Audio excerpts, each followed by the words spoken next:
साथियों, जय भीम, जय भारत, नमो बुद्धाय। साथियों, संविधान से मिले आरक्षण आखिर सवर्णों को क्यों नहीं अच्छा लगता है। साथियों, हमारे देश में आरक्षण का इतिहास काफी पुराना रहा है। अंग्रेजों के शासनकाल के दौरान सन 1882 में जब हंटर कमीशन आया, उसी वक्त एक प्रकार से आरक्षण का आगाज हो चुका था। भारत में इस कमीशन के आते ही यहाँ कुछ लोगों द्वारा निःशुल्क तथा अनिवार्य शिक्षा के साथ सरकारी नौकरियों में सभी के लिए आनुपातिक आरक्षण की मांग की गई। यह वह दौर था जब आधुनिक भारत में आरक्षण एक विषय बन गया तथा इसकी समय समय पर मांग भी की जाने लगी।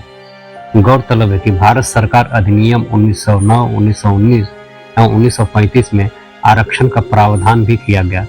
वर्तमान में आरक्षण के जिस अंश प्रदेश के कुछ हिस्सों में सरगर्मी देखी जा रही है, वह 1979 का अनुसूचित जाति एवं अनुसूचित जनजाति अत्याचार निरोधक अधिनियम है। हालांकि सुप्रीम कोर्ट द्वारा इसमें नरमी लाने को लेकर एक टिप्पणी भी की गई थी, जिसका दलितों ने विरोध किया था और अब बीते 6 दिसंबर को सवर्णों द्वारा भारत बंद किया गया।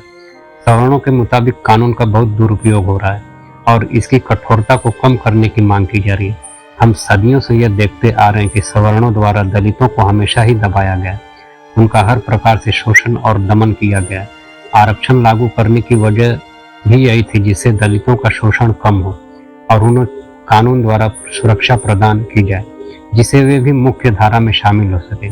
इसका अच्छा परिणाम भी सामने आया है, लेकिन फिर भी स्थिति वैसी नहीं है जैसी होनी चाहिए। आज भी ऐसी बातें निकलकर सामने आती है जब किसी दलित लड़के को उसकी शादी में घोड़ी पर नहीं चढ़ने दिया जाता है। सवर्णों के मोहल्ले से किसी दलित को उसकी बारात नहीं ले जाने दिया जाता है और यहाँ तक कि दलितों के साथ मारपीट भी की जाती है, चाहे वह दलित महिला भी क्यों न हो। सवर्णों का मत है कि SC/ST एक्ट का दुरुपयोग हो रहा है, लेकिन उन्हें यह भी ध्यान देना चाहिए कि आज भारत में ज्यादातर कानूनों का ही दुरुपयोग हो रहा है। हमें और इस देश की व्यवस्था दोनों को यह सोचना चाहिए कि अगर इस कानून का दुरुपयोग हो रहा है, तब किसी दूसरे तरीके से इसके दुरुपयोग को रोका भी जा सकता है।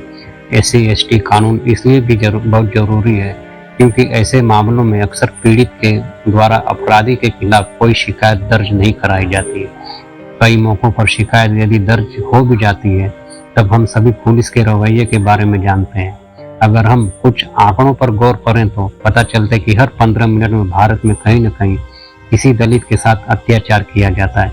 पिछले 10 वर्षों में दलित महिलाओं के साथ बलात्कार में 2 गुना बढ़ोतरी हुई है तथा हर दिन भारत में 6 दलित महिलाओं के साथ कहीं न कहीं बलात्कार होता है।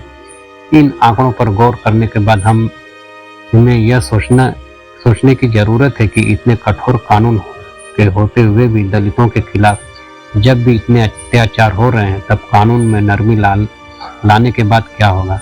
हमें एक बार इस सवाल पर विचार करना ही चाहिए।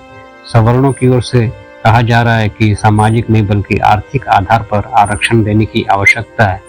हाँ, आरक्षण अगर आर्थिक आधार पर करना हो, तब सबसे पहले यह व्यवस्था बनानी चाहिए कि भारत से आधिकारिक तौर पर जाति व्यवस्था को बिल्कुल खत्म कर दिया जाए तथा सभी जातियों को मिलकर एक ही जाति बना दी जाए, जिससे दलितों को जाति के नाम पर हर जगह जलील न होना पड़े। लेकिन यह आसान नहीं है क्योंकि जातीय सामंतवादी एक गैर बराबरी की सोच हमारे समाज में कूट कूट कर भरी है।